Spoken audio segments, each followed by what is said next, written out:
Элиза Матаева Жалал Абад шаарындагы көп кабаттуу үйлөрдүн биринде жашайт. 2016-жылдан тарта батирин камсыздандырып, жыл сайын белгиленген сумманы төлөп келет. Өткөн жылы үйү электр энергиясынан улам өрттөнүп бир топ чыгымга учураган. Камсыздандыруу уюму бир айдын ичинде 200 миңге жакын каражат төлөп берген. Жыл сайын камсыздандыруудан качпагандыктан үй ээсине каржылык колдоо болгонун айтат. Артыкчылы биз кырсык болуп ушул жыл декабрь айында биздин үйүбүздөн кичине кыскача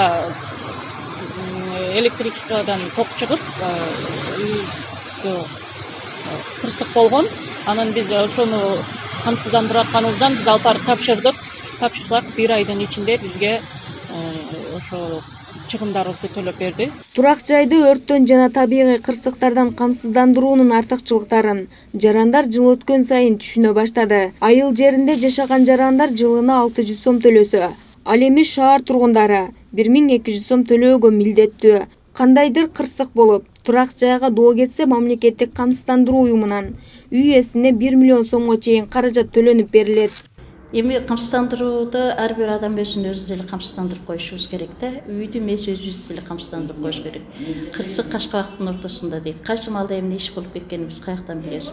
Ошон үчүн эң жакшысы ушу камсыздандырып койсо жылына 612 сом. Шаардык эми жылына 1224 сом.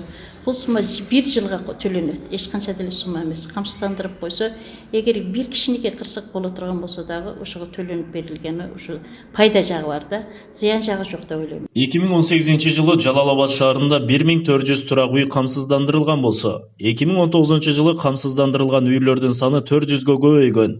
Бул жылдан жылга турак жайларын камсыздандырууга кызыктар тараптардын көбөйүп жатканынан кабар берет. Артыкчылыгы эми өрттөнүп санаа көрөбүз артыкчылыгын. Россияга кеткенде баардык камсыздандырылат жок. Шаарыбызда начар жакшы. Пайдасы бар дешкенден кылдым ошо. Анан эмесин көргөнүм жок, зыянын. Белгилей кетсек, камсыздандыруу фонду ар түрдүү табигый кырсыктардан зыяндарын төлөө үчүн багытталган. Жалал Абад шаарында милдеттүү түрдө камсыздандырылышы керек болгон жана талапка жооп берген үйлөрдүн саны 9 миңге жакын. Андыктан тийиштүү тараптар жарандарды турак үйлөрүн камсыздандырууга чакырат. Элиза Капарова, Аскар Маматисаков, Жалал Абад шаары.